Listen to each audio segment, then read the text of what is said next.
Welcome back to the Simple Kids Ministry Podcast. My name is Jeremy, and today our guest is Vance Martin. Vance is an incredible leader who is a deep well of wisdom, especially when it comes to anything kids and student ministry. He's led in the local church for many years at a really high level, and these days he works for the Slingshot group, which helps churches hire key players on their team. Vance's role on the team is helping churches fill kids and student ministry roles on their team. He's worked with a lot of churches. In fact, he's worked with me in the past to help me find a job, and Slingshot is incredible. This isn't an ad. We just are big fans of what they do because it's a big part of building up the kingdom. But I think you're really going to like this episode with Vance. One of the things I quickly realized as we were recording is we're going to have to bring him back. There were so many golden nuggets of wisdom that I think you're really going to appreciate. We're definitely going to have him back because there's so much good stuff, and I don't even think we got through half of the questions that we intended to. But before we dive in, I want to give a quick announcement.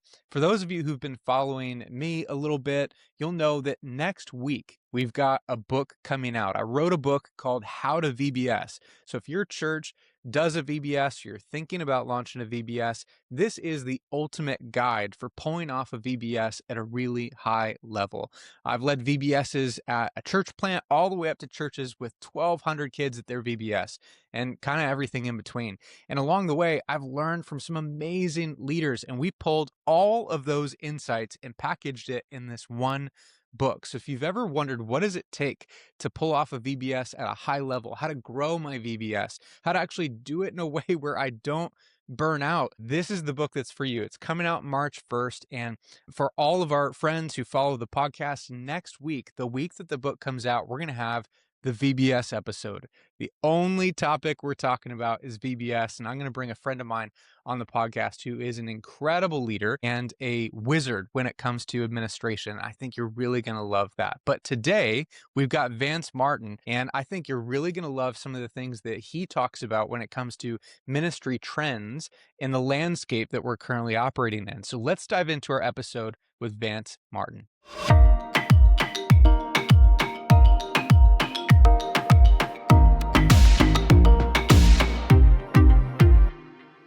Well, Vance, welcome to the podcast. Man, I'm so glad that we were able to make this work, Jeremy. I'm glad to be here, man. Yeah. Okay. For some people who are still learning who you are, how would you describe what you do in the ministry landscape? Oh, what I do in the ministry. What do I not do, Jeremy? That might be easier. What do I do? I would say, so I'll give the simple short answer. Simple short answer is I get to lead a team that makes introductions, that introduces our friends to our new friends. Unpacking that, we get to serve the church. Me and my team, we serve the church in really helping kids, student ministry leaders find healthy, thriving churches that they want to be a part of. So serving churches and leaders, and we're connectors and networkers. And it's really cool how God, it rarely works out how you think it will, but we get to be that connection point and see God work in some really cool ways. Yeah. Well, that's actually how we met some years ago. I remember that. There was a time of transition for me, and I think your team kind of helped me land in a new spot, which is really incredible. And I loved my entire experience with Slingshot. You know, we were saying before the call, I feel like your whole team, all the guys you got in your NextGen division that I interacted with, and even some of the new guys that I know have joined, like all of them share that same spirit of just, it's a pastoral heart. You know, there's a warmth, there's a human element. So we love what you do. And I'm sure throughout this podcast, there are parts of that I really want to explore because that's a really unique role. But maybe first, I'd love to talk about how it all started. Usually with my guests, I'll ask them, hey, how'd you get started in kids ministry? I know you've got like kind of an unexpected journey of how you got to where you're at now. Maybe take us into that. Like, how'd you end up doing what you're doing? Okay, that'd be great. So I think this might be intimidating to start with, and it's not going to be this long, but I think to talk about my story, I have to say it starts with my great-grandfather. So we don't have to go a long story. Right, I know it's not that long of a story, but my great-grandfather, it has to do with my foundation and my starting point. My great-grandfather was a church planter. My grandfather, worked with a denominational district and helped dying churches. My dad was a kids pastor and kids evangelist. So that's what I started. I was born into, uh, a family that honored God with saying, we're gonna go all in and be a ministry family. So when I was born, I was at my first, back in the 80s, they called them kids crusades, which essentially is, my family were kids evangelists. They would come into a church. My dad would preach Sunday morning, and then Sunday night, Monday night, Tuesday night, Wednesday night would do family services, pack up, go to the next city, and do it all over again. And then my dad was a kids pastor at a local church for a long time. And for me personally, when I was 12, I felt a call towards kids ministry. And at that point, we were back on the road as evangelists. And my dad gave me opportunities to try new things and to, lead in different ways that other people don't have opportunities to do. So by the time I was 15, his ministry really became my ministry. I was traveling with my mom and my brother, driving a big conversion van with a trailer all over the country, doing camps and kids services. And that's like how I cut my teeth in ministry. And then served with my dad. He was a lead pastor at that point and was his kids and students and graphic designer and janitor and outreach pastor and all of that, all those kind of things. And then served, ultimately ended up being 5 local churches. And towards the end, in the last, 12 years of my life, more large multi-site churches, as serving as a kids pastor, and loved it. I was, leading from that foundation that my dad set for me, and then finding my own way, leading staff and developing people really became a huge just passion of mine. And to get to, okay, how did I get where I am now?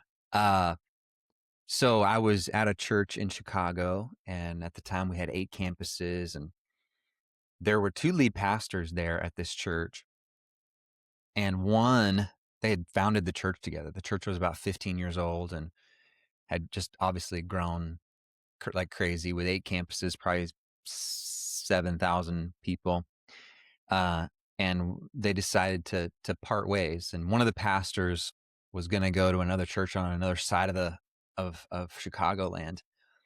He was the primary teacher communicator. The other pastor was more of your leader visionary. He did teach. Um, and so what that did was open up a door for me to at that point be a part of the teaching team, which I was really passionate about and loved doing that. And I kind of felt like God was doing something in me, like something was going to be changing, something was going to be different. I didn't know what it was. And about that same time, I had an opportunity to start working with Slingshot as an associate. And they were asking me to come and to take over the lead, to lead the kids team. And I was just like, I'm going to be at the local church. I love what I'm doing. This is a great thing to do as a part of my ministry, but not my main source of ministry. And ultimately, it led to a point where I was talking with my lead pastor, who I was really good friends with. I'm on this teaching team. We're doing a lot of time together. I'm processing all these. And he had the idea of, well, why don't you just work part-time here and just be part of the teaching team, and then do Slingshot full-time. Quit your kid's job here and work with them full-time. And to me, I thought, like, man, that feels like the best of both worlds. Because in some ways I was just bored out of my mind on the kids side of things, because we had built it, and I'm not really a maintainer. And so that's what I did. I took that leap, and 6 months into it, realized there's not really a part-time role at the church, and especially one that was as visible as teaching team. And so Slingshot needed a lot more for me. And so God was sneaky. I don't think, if I didn't have that crossover, I don't know if I would have made the leap. And so ultimately I left the church and went completely full-time with Slingshot. And that was 12 years ago.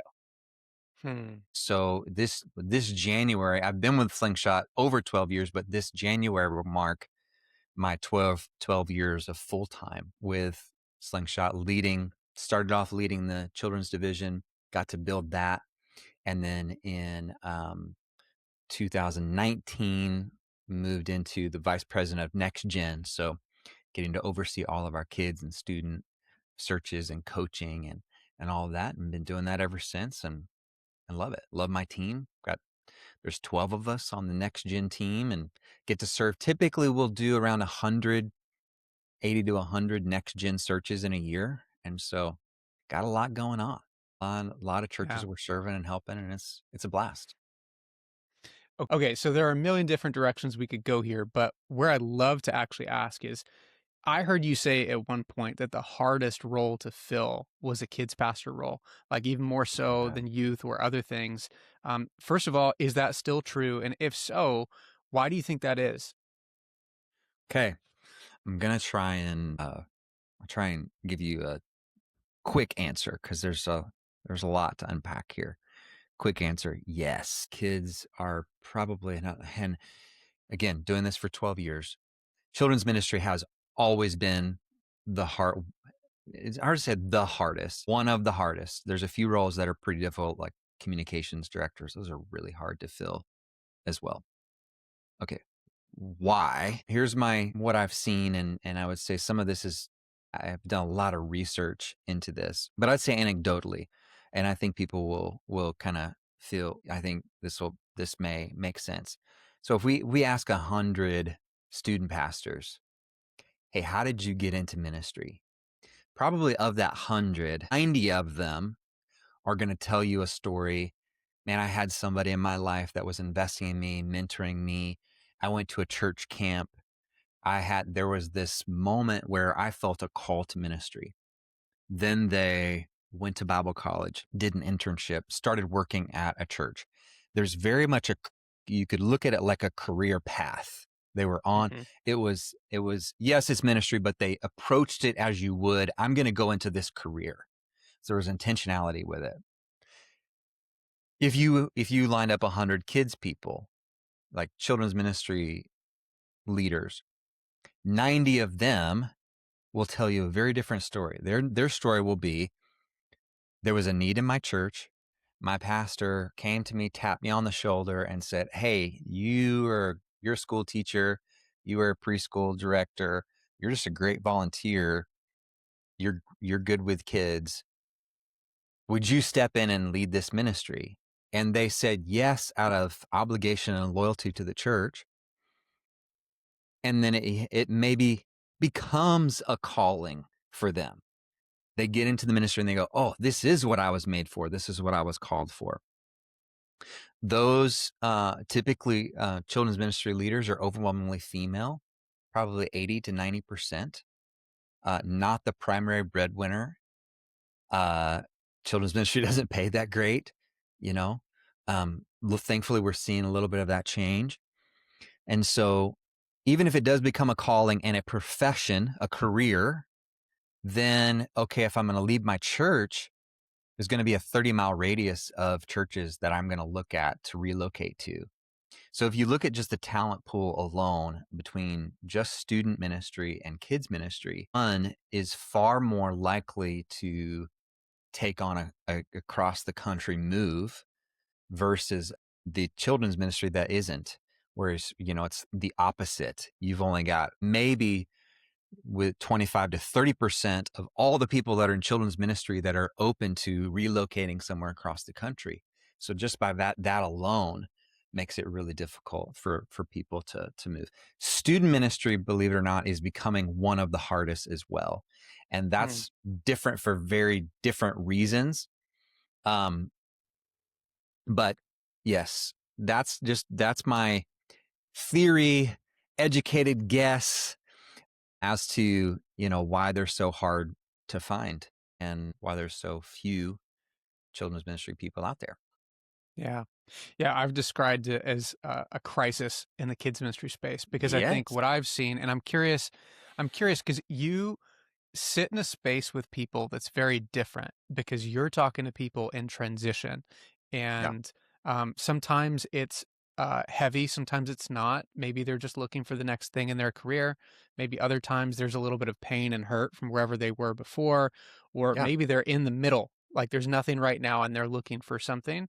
But regardless of where they're at, you're sitting with them through all of it. And I don't know if this is your experience, but to me, I feel like a lot of people that I know who are experienced kids ministry leaders, um, who have like stepped away. Like there are a lot who've actually transitioned Oh, yeah. out because kids ministry is hard. I don't know if anybody knows that, but kids ministry is actually kind of challenging. And I've often described it as like it almost feels like a young man's game or young person's game, if you Yeah. will. And I'm in my mid 30s, but I was in year 14 of my career and it's like, whoa, I'm feeling it. I was like, I don't know if I have the stamina I did in year 1 as I do in, Yeah. year 14. It's hard, and so you see, at least to me, anecdotally, I feel like I've noticed a lot of people transitioning out to, Mhm. whether it's in the church or outside the church. If it is in the church, they would often describe it as an easier role because literally Yeah. almost anything else is gonna be a little less complex and a little less demanding of your schedule than kids. I'm curious, have you noticed that? Like, people who are experienced, who are qualified, who find it really hard to stay? Yeah. So there's several factors here. And one of the factors, yes, all the things that you just mentioned, I would consider those are internal factors. And this Yeah. job is difficult or the pay isn't as good as some other roles. Some external factors that are contributing to that is I can't remember if it was Barna or Christianity Today just released recently a study that said that 25% of the pastoral workforce that's currently serving the church, 25%, 1 in 4, is planning to retire before 2030. Wow. So 25% of the pastors that are working now are not going to be working, and that's already begun. For the first time ever, there are more pastors over the age of 65 than there are under the age of 40. Wow. So an aging workforce that's stepping out, and you think about if you look at all the roles in a church, and if we would consider most of those people that are retiring, they're probably in more of senior leadership roles. And so as they're moving out, there's opportunity. Everything else, the people serving the church, the pastors and ministry leaders, it moves everything up, right? You're moving, there's vacuums of leadership shifting people up. And typically your roles that you're starting off in ministry typically are kids and student ministry. And so the people that you're describing, the Jeremy O'Neills of the world that I've been doing kids ministry for 15 years, suddenly now they're they're typically not filling the senior leadership role, but a lot of times they're Mhm. filling the role of the person that did. And so Mm. there's this in student ministry, we're seeing the same thing. They're moving up, and because there's opportunity because of the senior leadership vacuum, everything is shifting up. That's causing more stress on the entry level side of the leadership pipeline. Then you compound that with seminary enrollment is down 50% over from the last 10 years. So there's just not as many people going to Bible college to be a student pastor anymore. There's more Christian universities that I see. They're moving towards being a Christian university, not a school for pastors.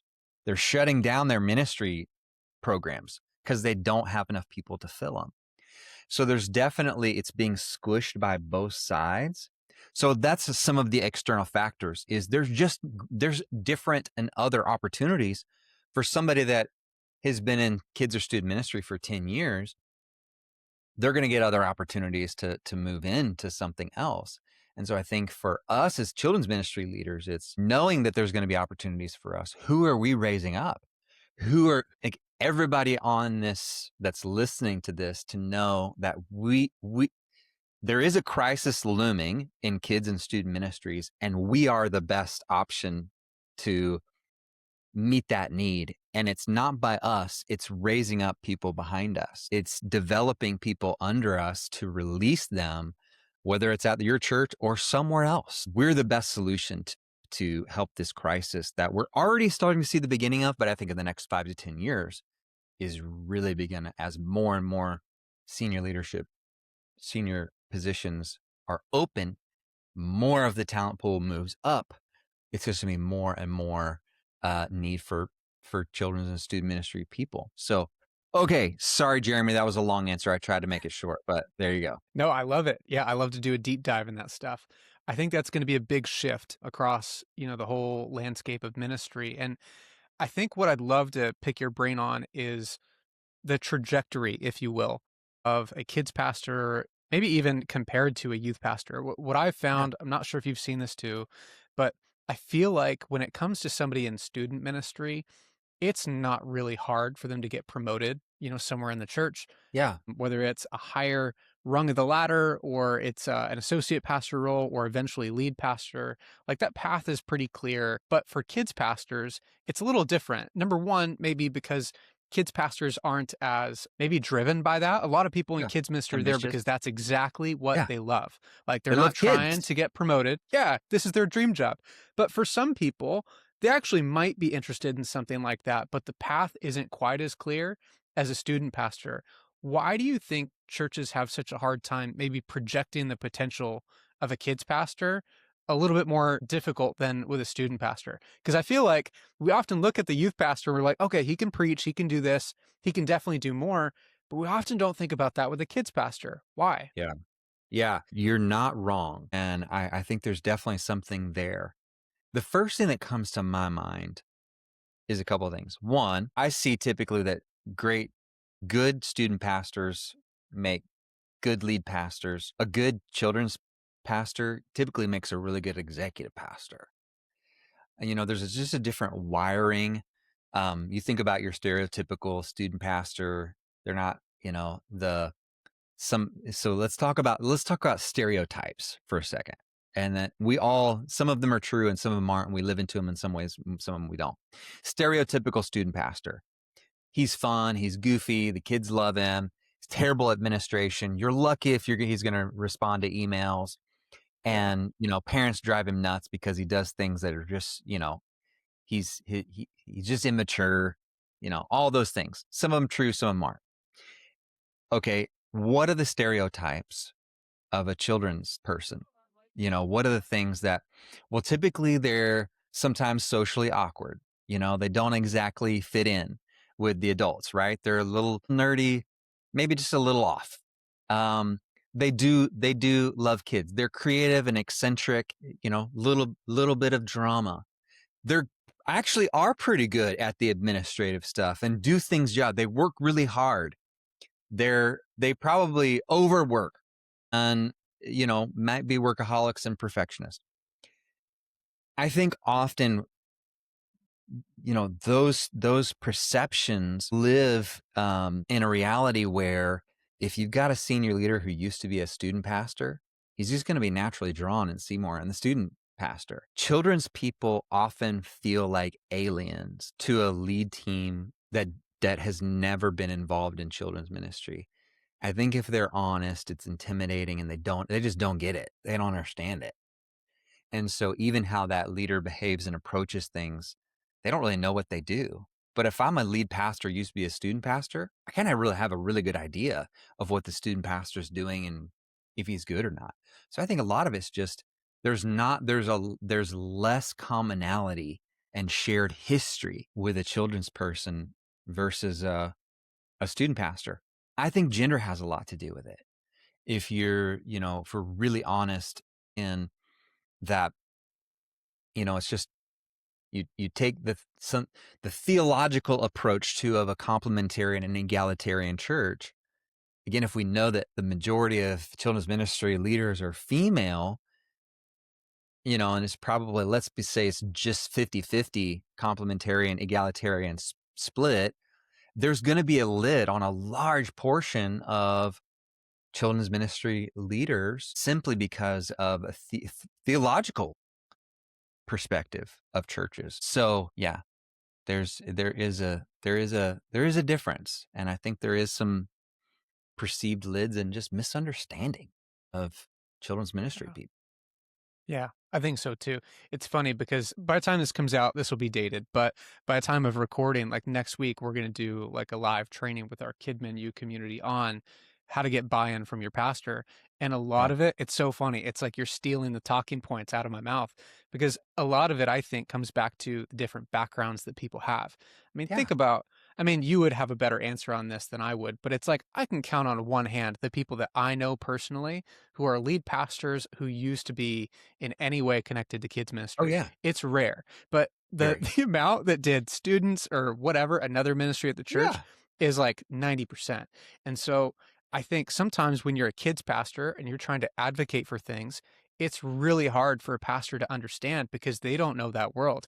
They don't know Yeah. why You're it speaking might a be different helpful to language. have a play space. They don't know why you need more budget for certain things. If it's a youth pastor asking for stuff, that lead pastor can say, "Yeah, I've been there. I Yep. understand how They have that connects to context. growth." But for kids ministry, it's hard. So, I mean, I guess we kind of understand maybe the leadership lids, but for the people who are in it right now, and their thing is, I'm just trying to get support. I want people to understand not only what I do, but also like what I need from my supervisors. How Yeah. do they lead up in that way? How do they help them understand those realities, even if that lead pastor may not have context for it? Yeah. And it's a fantastic question. And I think often what I see is your success at a church is solely going to be dependent on the relationship you have with your supervisor. Wow. And if you want to be effective at a church, your number one priority is to make sure that that relationship is good and investing in that. Because if that's not great, you're not going to get anywhere. You're not going to get the resources. You're not going to get the time and attention that you need. So here's what I would say is this is something I've talked quite a bit with Josh Denhart about. And the way I look at it, I think there's 4 different types of executive leaders and bosses. And it's knowing you have to know which type you're under and speak their language. Think about it like the, you know, Gary Chapman's 5 love languages. And you have to, so to speak, know the love language, the leadership Yeah. love language, or the leadership lens of your leader. So the first lens is the people lens. And this is typically your very visionary, like they want to know story and life change, right? And so anytime that you can translate what you're doing and how it's going to connect to lives being changed, those narratives about those kids, about the leaders that are affected, about the families and the parents and the dad that came to the baptism class that while you were talking about what it means to be baptism, you got to lead to the Lord because he really thought, man, if my kid is going to do this, I got to make this decision. Those are the stories that you have to interject and tell all the time to win the attention of your leader. And if you do that, it's a blank check. The next leader is the progress leader. So you got the people leader, the progress lens leader. Their lens in which everything they're looking at is how does this make us better? How is this going to, we're climbing this hill. How does this move us forward? How does this advance the mission? How are we improving? What they're looking at is how are we improving? And so what you're going to want to do all the time is talk about, hey, we're looking at our check-in system right now. And right now it takes a family 3 minutes to get through that line and get into here's what we're doing to make cut that time in half. Or this used to be our training process I'm working on. How do we better train our preschool leaders? And here's what I'm doing. And so you're constantly moving and we're making things better. We're moving us towards the mission. Then the third lens is your pennies lens. Okay. And this is all about the nickel, it's the nickels and the noses, right? A lot of times we think about these leaders as misers, but they're really not. They're really good stewards. Hmm.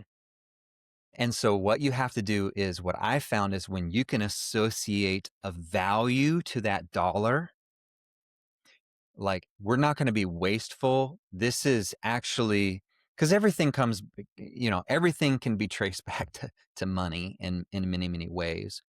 And when I say pennies, what we're talking about is I would put in a larger bucket of resources. You have 3 primary resources. It's time, money, and people. And so they're a good steward and making sure that we're not wasting anything.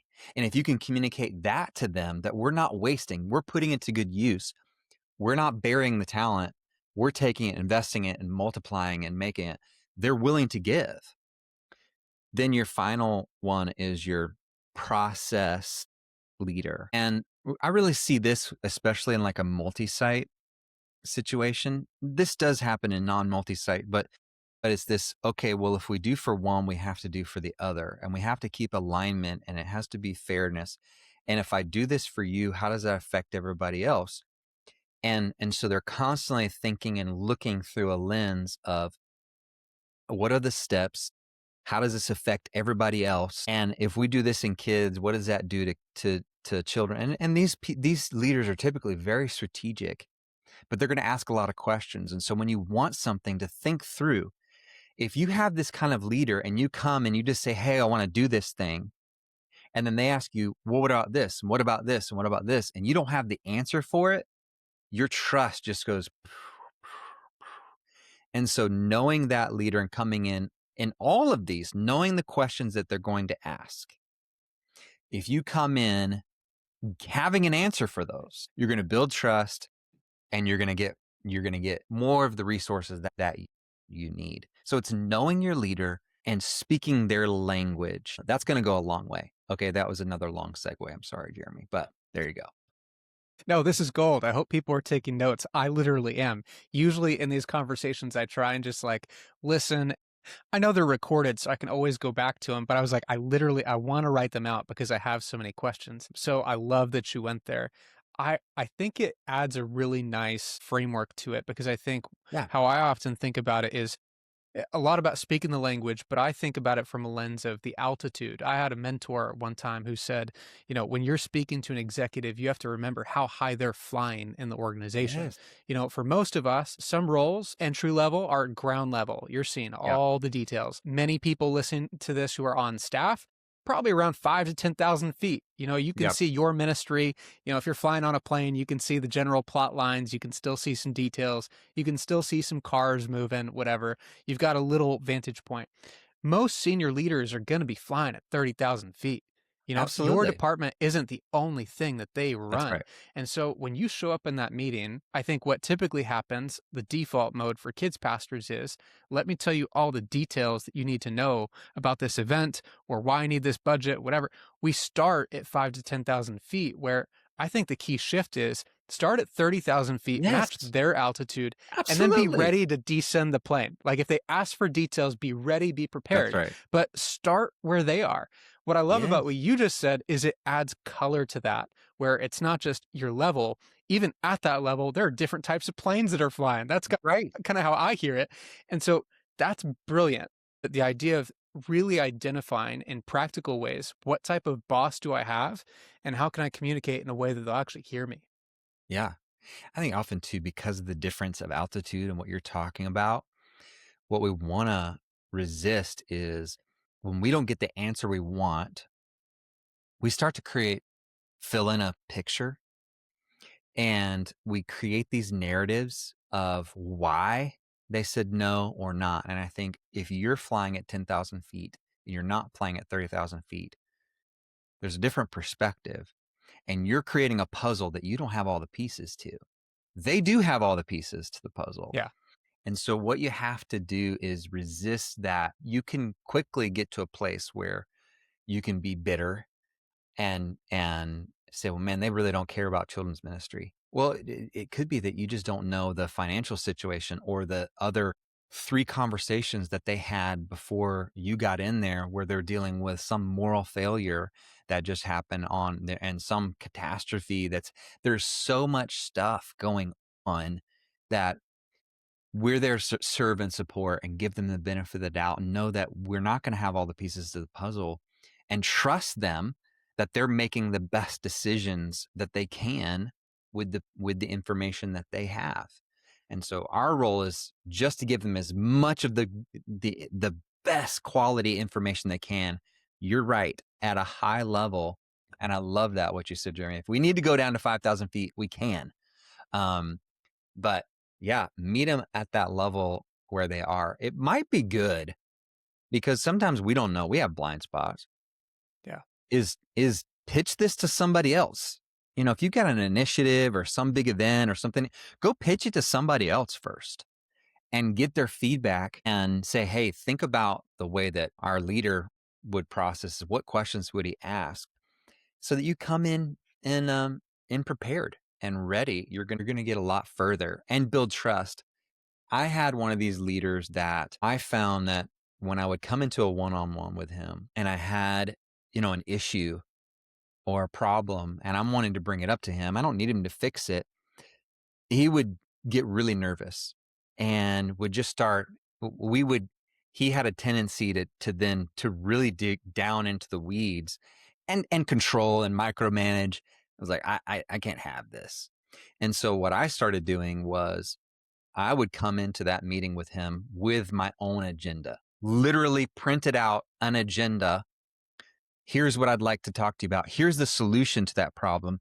Here's how I fixed the problem I told you about last time and the resolution. And I just saw this weight come off his shoulders where it was then I won the trust to know that, oh, I can trust Vance to handle this. And I was just because I was speaking his language, I found the way that I needed to communicate to him to relieve that pressure from him.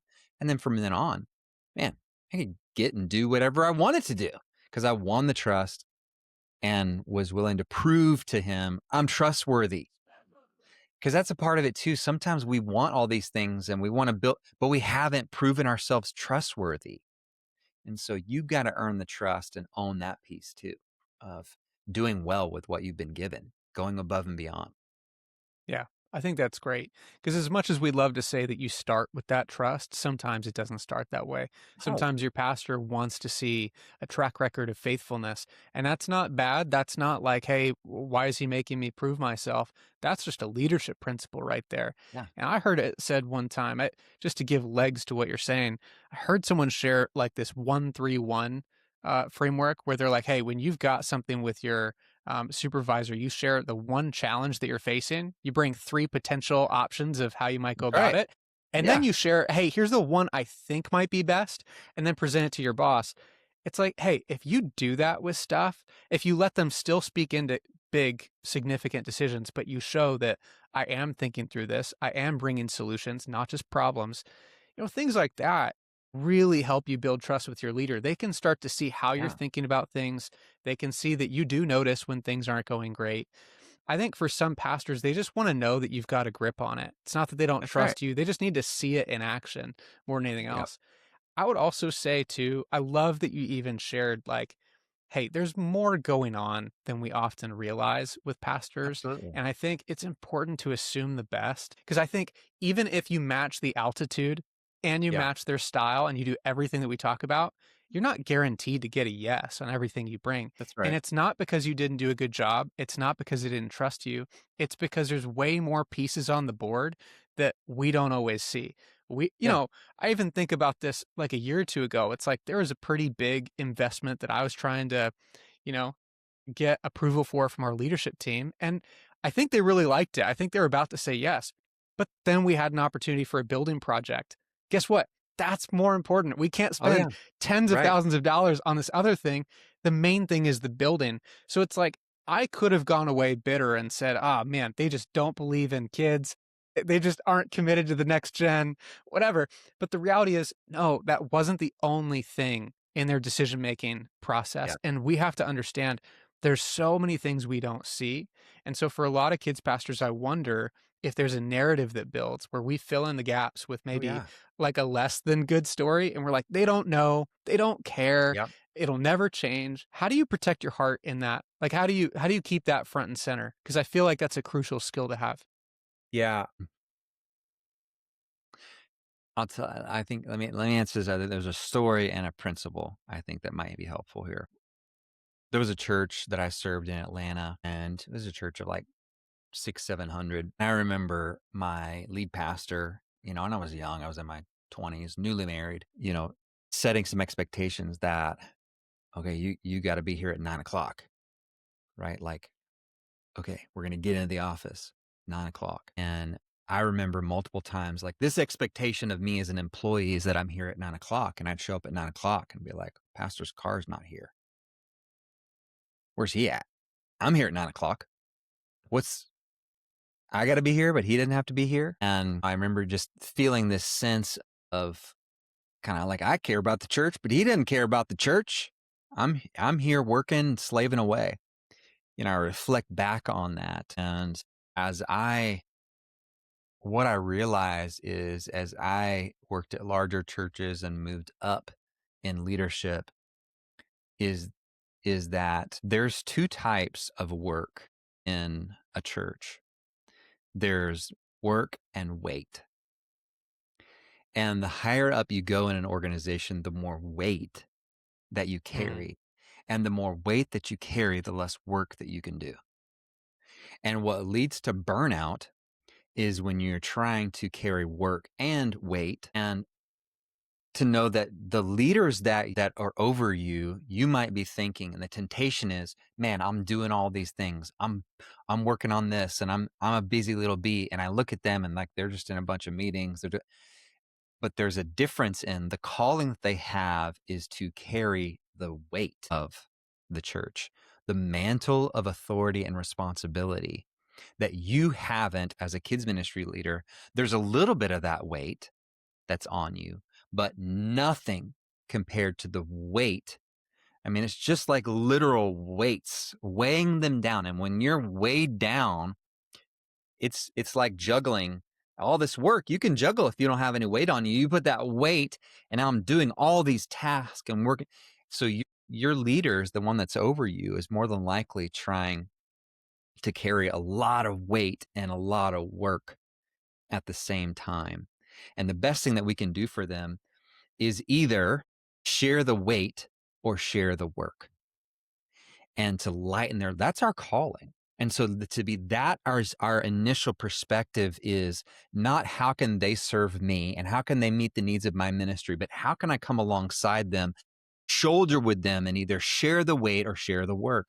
What can I take off of them? Because the more that I can take the work, or if I can build a team to take the work off of them, the freer that they're going to be to lead. And so I think it's having that perspective of, I had no idea what my pastor was going through. I look back and now I realize that pastor that wasn't showing up was also dealing with, over the course of 3 years, 6 church splits and some crazy staff people and so I had no idea the meetings and the things and the weight that he was carrying.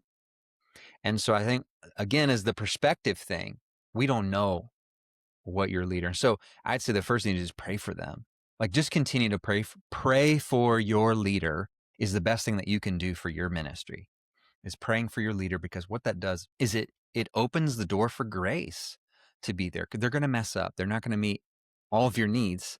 And so, God, give me the perspective of what they're going through and know that they're carrying an immense weight. And when you see that, you're able to get a little bit more grace for the people that are leading you. Yeah, I love what you said about weight. And it reminds me of my first kids pastor role. And I remember, at that time, I felt like I was really prepared, by the way, because I'd been working in my church for 5 years at that point. I was running an elementary program. I wasn't the kids pastor, but I was running elementary, and we would have Yeah. 500 or 600 kids on a Sunday. So I thought, hey, I'm going to go to this other church. I'm going to be a kids pastor. And that 500 number is about how many kids they have in their total kids ministry. Yeah. So I've got this. I've done this before. I Totally. served at a bigger church. But I remember getting there and being a few months in and just feeling tired. And I remember being on a call with my dad, and I'm like, Dad, I don't get it. I feel like I'm doing the same job. In fact, I feel like I know how to do this job. But for some reason, I just feel more tired all the time. And he goes, Jeremy, it's the weight. It's the Yeah. weight of Yep. leadership. Even though you are doing the same tasks in a different setting, being the one in charge, the one where the buck Yes. stops with you, there's a different weight. And listen, that was just as a kids pastor. I Yeah. can't imagine what it's like to be an executive or to be a lead pastor. The weight gets exponentially greater. There's so much more that they're carrying that you don't even realize. And listen, you learn to carry that weight a little better over time. Like my Right. rookie year as a kids pastor, like I felt that weight a lot. You learn, you build some muscles to carry it. But for a lead pastor, man, it gets really heavy. and we don't Oh, yeah. see all of what's going on. And so I love what you said about finding ways to support them because I think sometimes we just get unhappy when our pastor doesn't meet our expectations That's right. or they're not here at 9 o'clock.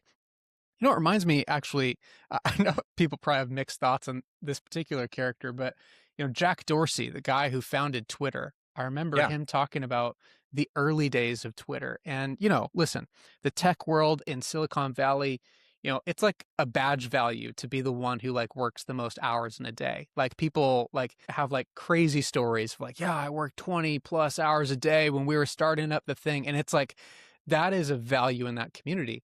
And when he was the CEO of Twitter in the early days, he would work till about 6 or 7 o'clock, and then he'd go get dinner, go to like a yoga class or something. And all people saw was Jack Dorsey, the founder, our fearless leader. That's He's right. gone. He's checking out at 6 o'clock. What Yep. they never saw is they would leave at like 8 or 9 and he'd come back at 10 and he'd be there till like 3 in the morning. They didn't Yeah. realize like he was outworking everybody, but they just didn't see it. Now, That's right. that's like a time thing. I think what we're talking about here isn't even just the time inputs. I think about it like it reminds me of an athlete. It's like the crazier exertion on your body, the more recovery time you need. Like I remember LeBron was saying, Yes. I sleep like 12 hours a day. And you could call him lazy, but we know he actually works really hard.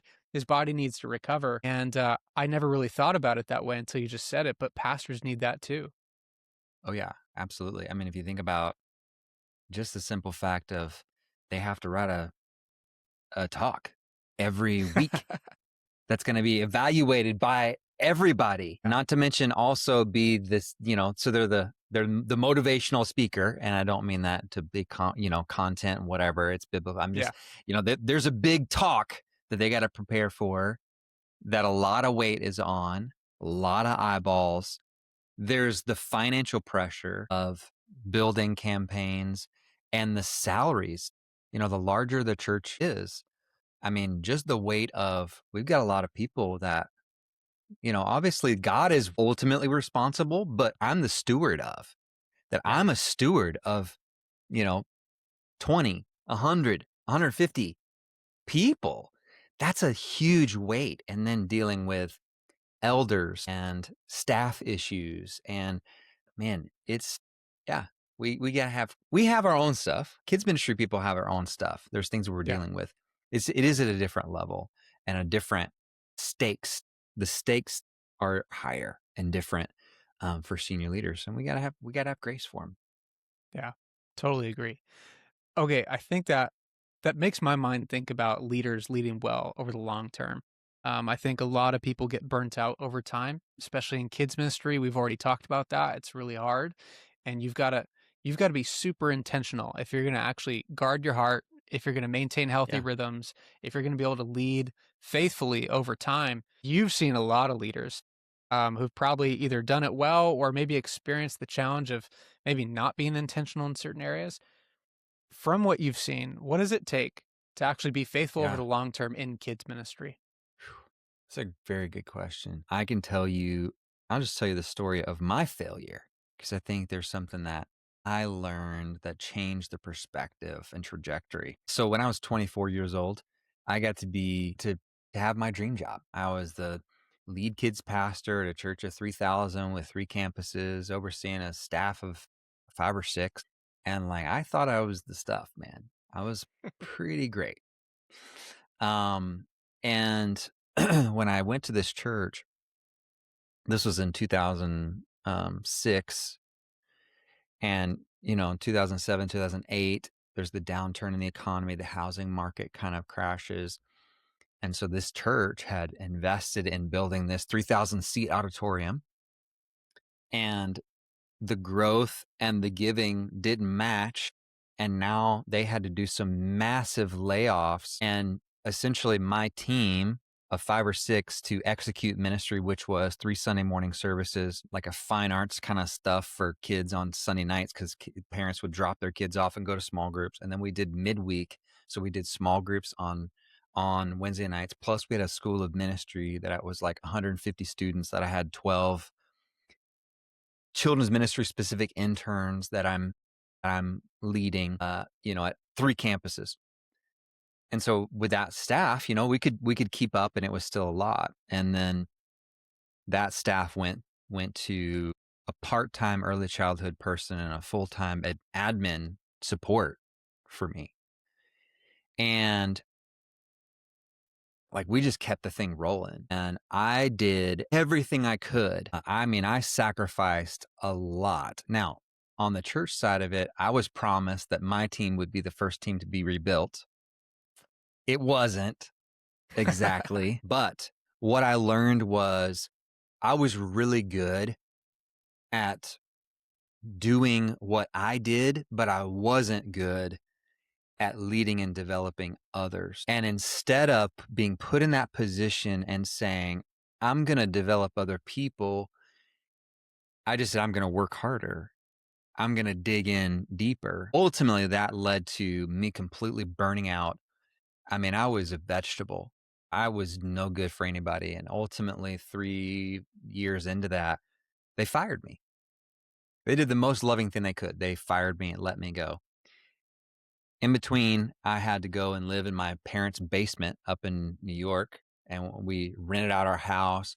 And I was interviewing and talking with different churches, but to make ends meet, I was a handyman on a farm, shoveling poop and fixing stuff. And man, I got to tell you, I had some of the most intense conversations with God.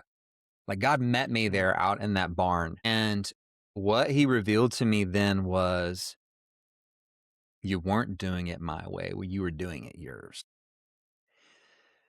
So flash forward, my next church is the church my most recent church that I was at in Chicago. I started in October, and by March, I had a meeting with my executive pastor, and he's telling me, man, we're going to do some reorg. We're going to have to reduce the size of the staff and that. And I just started having this like PTSD, right? And so literally cut my staff in half. And this is a much larger church, 8 campuses. And so at this point, I had to make a decision. And what I remembered was what God had told me, like, you can do it your way or you can do it my way. And so what we did from there on was I learned and put into action what it actually looked like to be an Ephesians 4 leader and to lead through other people and develop other people. And we did far more with less staff, with half the staff, than we ever did with a staff person in every room, because that's essentially what we had. And it was all about it was for me, and this is where I'll bring it back to your question. Longevity for a kids ministry person is directly connected to, can you make the conversion from being a doer to a developer in ministry? If you will continue to be a doer and to carry and to do all the work because you like it, because your identity's in it, because you love kids, because you love teaching, if you do not get to the point where you say, I get as much joy or more joy in leading other people and developing and letting go in ministry, you're not going to last. It's like this. When I was a kid, I really loved Christmas because I loved opening presents. I still love opening presents. But Christmas, now that I have kids, is completely different. And as much joy as I love opening the 1 to 10 presents that they have, 1 for me, 10 for them, and, as a dad, I don't really care, because there is so much more joy for me watching them open the presents than I ever had as a kid opening the presents myself.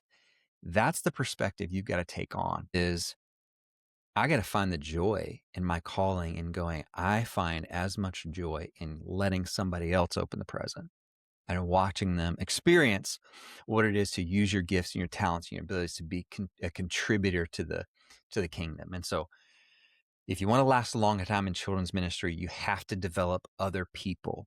You have to work through others. I think that, in my mind, what I see time and time again is the thing that causes the most burnout, but it's also the lid that keeps people from stepping into the next level. In fact, I see when I look at churches and I talk with churches, I think the 1,000 mark barrier.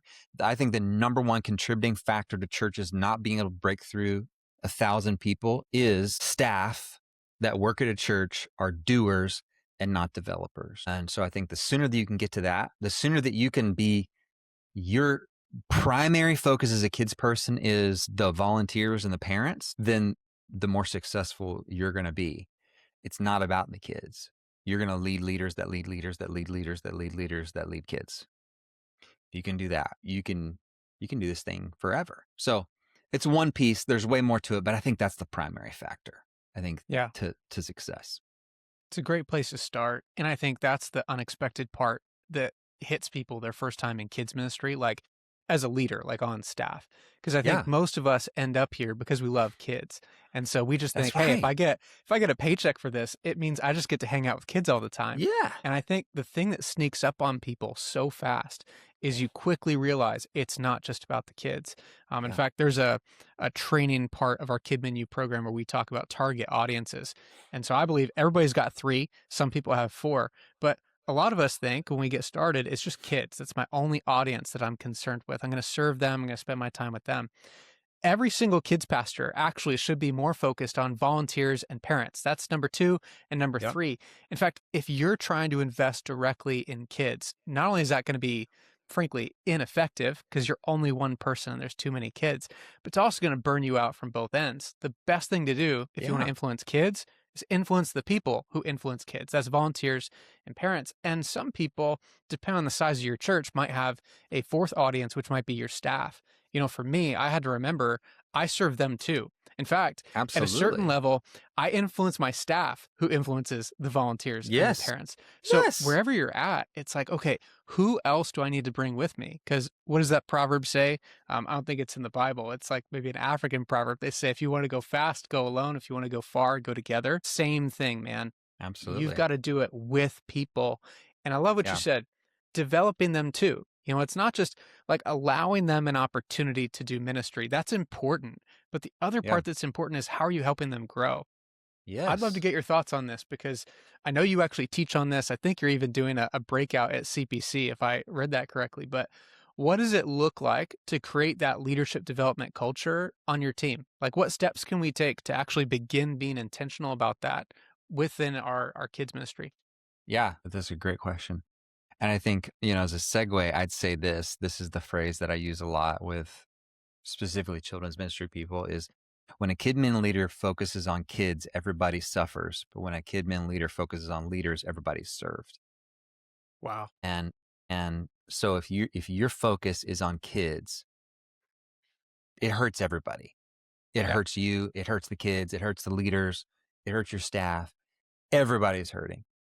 But if you're focusing on leaders or your staff, then everybody gets served. That's your calling. That's your role. That's who you've been given as a gift to your body, to your church, to equip and develop the people that God has stewarded to you to do the work of ministry. So I think the first step would be is an identity conversation with yourself. And why do I do this? And why do I not want to let it go?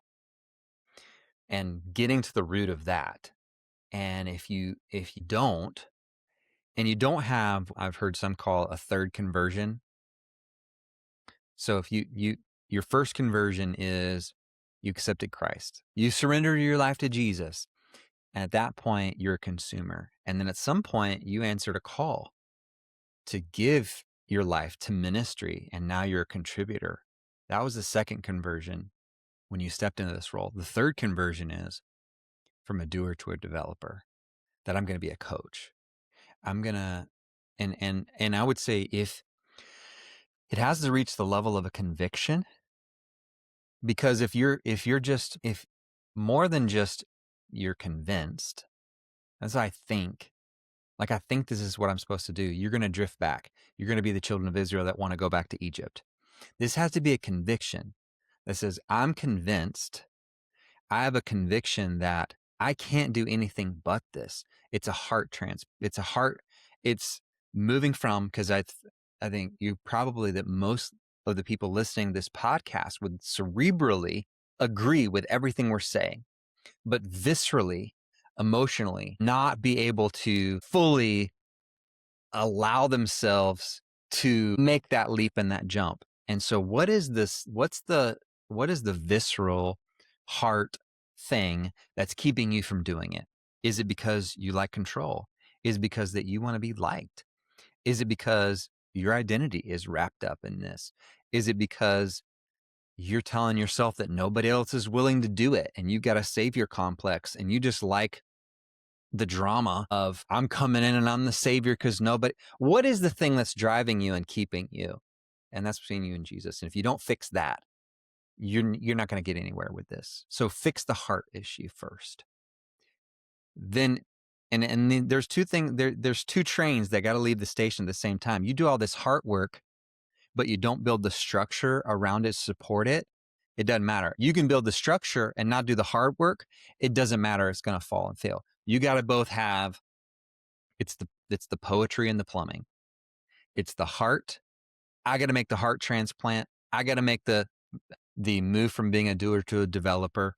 But then we also have to develop the systems and the structure to make sure that that supports it. The scaffolding, the plumbing that makes all this work. So it's those two simultaneous things.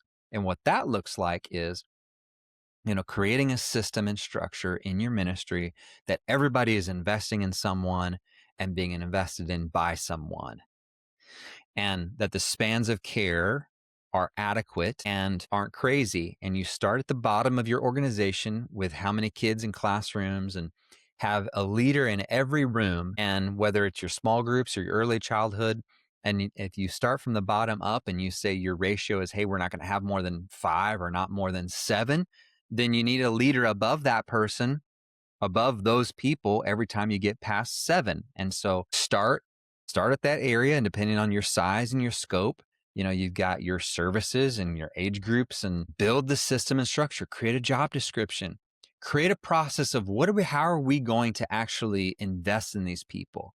Like, what does this look like? What are the expectations? What are the conversations we want to have? And it's got to be a holistic approach. There's the personal life, the leadership life, and the ministry life. So how are we going to address those things with these people? I want the people that come into my ministry to be better parents, moms and dads, to be better at their job and to be better leaders and to be the best children's ministry people that they can be because they're serving in our ministry. So what would it look like to create community and clear structure? I mean, this is the Jethro principle, right? This is Jethro coming to Moses saying, what you're doing is not good. Okay. And then you got to break these up, people that are over thousands and hundreds and tens. This is creating that system and structure in your ministry. There's a lot there that I go into, but I think that's the two primary things. It's the heart and it's the poetry and plumbing. It's the heart and casting this vision and casting it to yourself over and over and over again. And it's building the structure to support it. Because without that, it's not gonna last. Yeah. I feel like this is a masterclass right now. I feel like we should charge lots of money for people to listen to this, but it's Yeah, free. It's gold. It's so good. I think one takeaway I had as I'm listening to you is identity plays a much bigger part of this than we often think. I once heard absolutely. somebody talk about, the way that you teach kids, and they talked about you've got to separate this idea. Sometimes we teach kids what to do. What we Yep, really need to teach them is like who they are. It's not just what you're doing, it's who you that's are. right.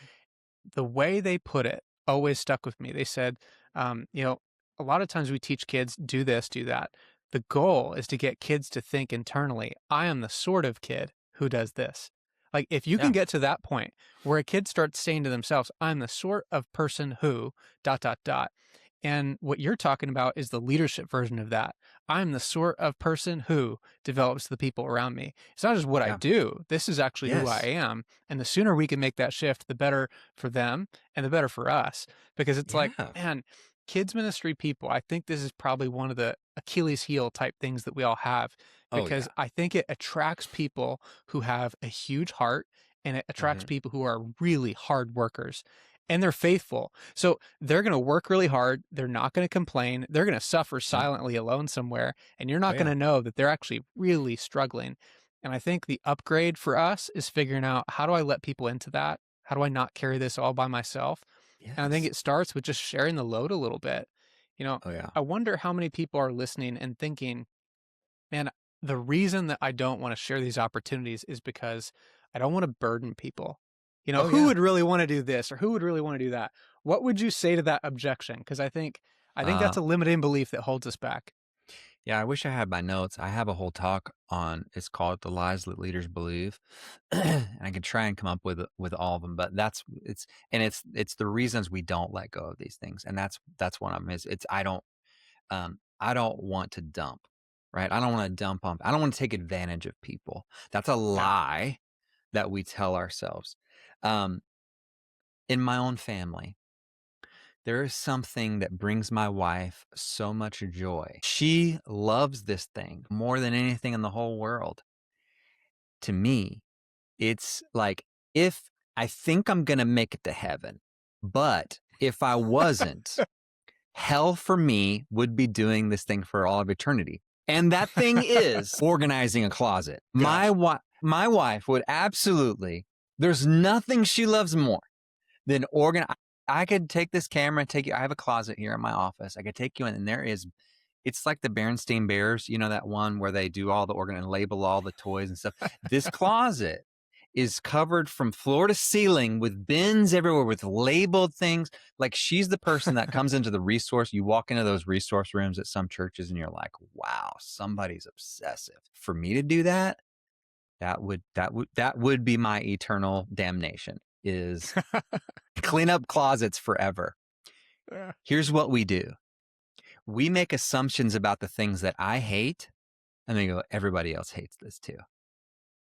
And so we tell ourselves this lie that because I'm paid, that I have to do this part of the job because this is just part of it. When in fact, there's somebody out there that's weird and loves this thing, or you might be the weird one, and that, is to them. They're like, well, this is amazing. I love this. And so it's giving people and finding people, if this is their gifting, it's a gift to you and to them. And so it's not dumping. Now, it can be dumping, and this is not what we want to do. We don't want to just offload and not set people up for success.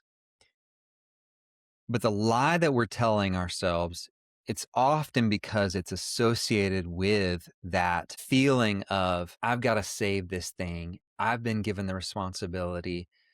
I don't want to ask too much of each other. And especially kidmin leaders, because we're used to being told no a lot. Like, I don't want to serve. I don't want to.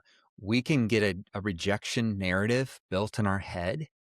Hmm. And we just assume what we do is we say no for people all the time.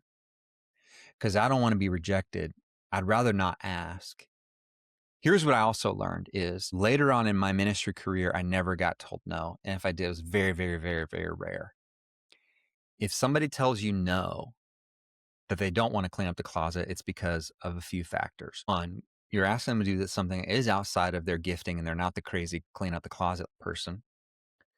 You haven't invested enough relationally to build the equity for the ask. Or third, you haven't clearly identified the expectations of what the role is and what you're asking for them. And so here's what I would say. There is nothing that is in your ministry that you can accomplish through somebody else that you don't build the relationship for, is aligned with their calling, and you give clear expectations. People will always say yes. And so if you're getting a no, no, no, no, no, it's because one of those three things is missing.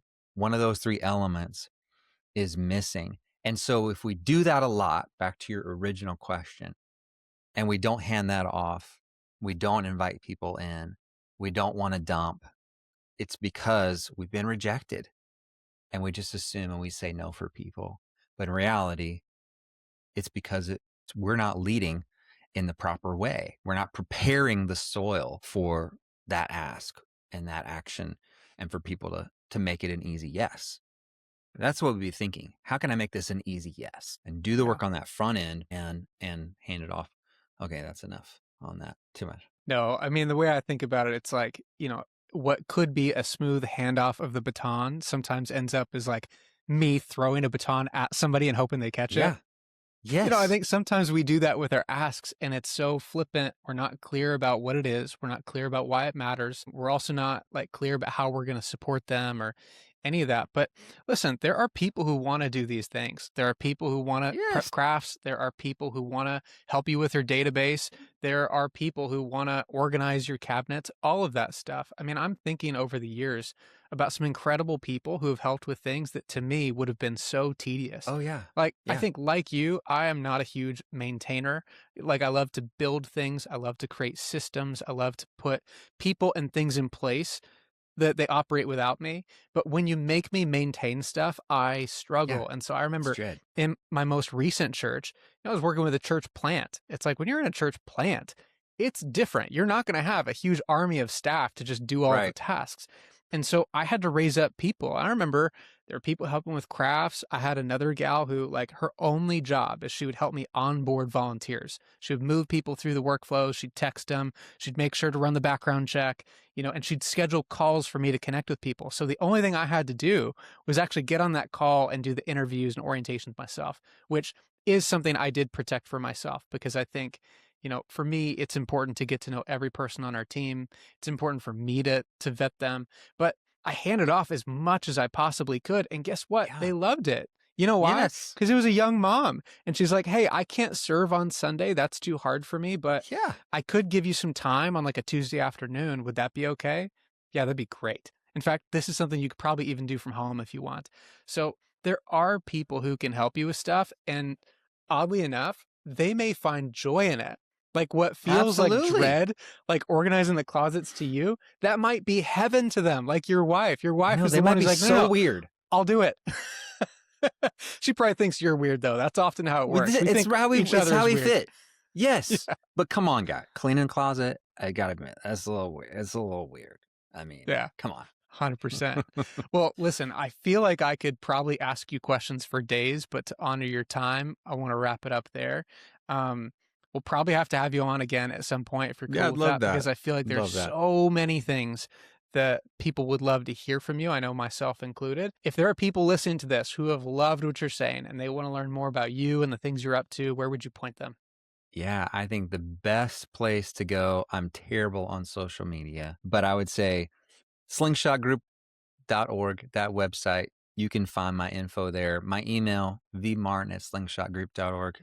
I'd be happy to help anybody that's out there with anything you need. I'll make myself available to you and just know that I'm cheering you on. I don't even know you, but I'm cheering you on and praying for your success out there. But yeah, that's probably the Yeah. best place. I would just second that too. I mean, I think what I've learned about you and everybody on your team, listen, you guys could very easily draw a line and say, you know what, we're only going to hop on a call if you're looking for a job or you're with a church and you're trying to hire. Like you could easily do that. But what I've learned about you and your team is you just care about Yeah. people, you care about pastors, you care about the local church. And so, yeah, if there are questions that you have, I imagine you probably get calls and texts from people who feel like a change is coming, but they need a Yeah. neutral third party to talk to. I don't want to flood your inbox here, but I think Vance is a great person to talk to. People on his team are great people to Absolutely. talk to. So go to their website at Slingshot Group. They're amazing. Vance, thank you for coming on. You're amazing. For everybody Yeah, man. listening, thank you for tuning in, and we'll see you next time.